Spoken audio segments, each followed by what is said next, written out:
नमस्कार, मैं हूं दिबांजलि मोइत्रा।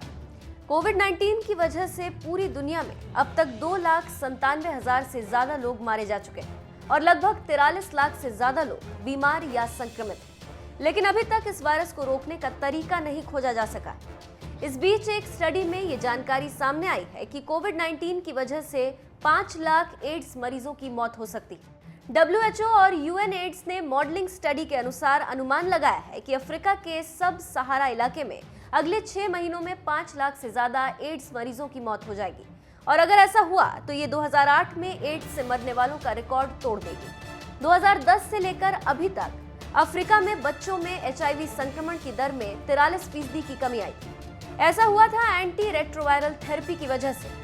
लेकिन अगर इन्हें दवा और थेरेपी सही समय पर नहीं मिली तो अगले 6 महीनों में मोजाम्बिक में 37% मरीज बढ़ जाएंगे और मलावी और जिम्बाब्वे में 78% और युगांडा में 104% बच्चे HIV संक्रमित हो सकते हैं। WHO और यूएन एड्स ने अपनी स्टडी में बताया है कि साल 2018 में सब सहारा अफ्रीका में 2.57 करोड़ लोग HIV पीड़ित रह रहे थे। इनमें से 64% एंटी रेट्रोवायरस थेरेपी के सहारे जिंदा है।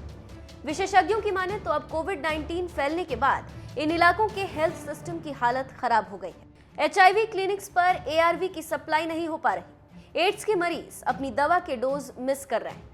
WHO की माने तो ये रिसर्च बताती है कि धरती पर एड्स, TB, मलेरिया जैसी अन्य बीमारियों से ग्रसित लोगों के लिए कोविड-19 कितना खतरनाक है। ऐसी बीमारियों से परेशान लोग भले ही कोरोना ग्रसित ना हो, लेकिन वो किसी न किसी तरीके से ज्यादा दिक्कत में आ सकते हैं। WHO के महानिदेशक ने दुख जताते हुए कहा कि ये रिपोर्ट एक अजीब सी स्थिति की तरफ ले जा रही है। अफ्रीका में अगर एड्स से संबंधित बीमारियों की वजह से 5 लाख लोगों की मौत होती तो ये हमें वापस इतिहास में धकेल देगा। अफ्रीका में HIV फैलने का खतरा भी बढ़ गया है क्योंकि वहां कॉन्डोम की कमी हो गई। इसके अलावा ARV थेरेपी, टेस्टिंग किट्स आदि की भी भारी कमी देखी जा रही है। यहाँ पर एक बात आपको बताते चलें कि अफ्रीका में एड्स या HIV पीड़ित लोगों को तय समय पर ARV थेरेपी लेनी होती है और अगर मरीज ARV थेरेपी पूरी नहीं कर लेता तो HIV वायरस की मात्रा फिर शरीर में बढ़ने लगती है। अगर ऐसे में पीड़ित शख्स किसी भी तरह से किसी अन्य शख्स को संक्रमित करता है तो एड्स मरीजों की संख्या भी बढ़ जाएगी। उस हिसाब से कहा जा सकता है कि कोविड-19 एक तरह से हर तरफ से इंसानी जान को लील रहा है और अगर इसे रोका नहीं गया तो ये इंसानी सभ्यता को ही खत्म कर देगा।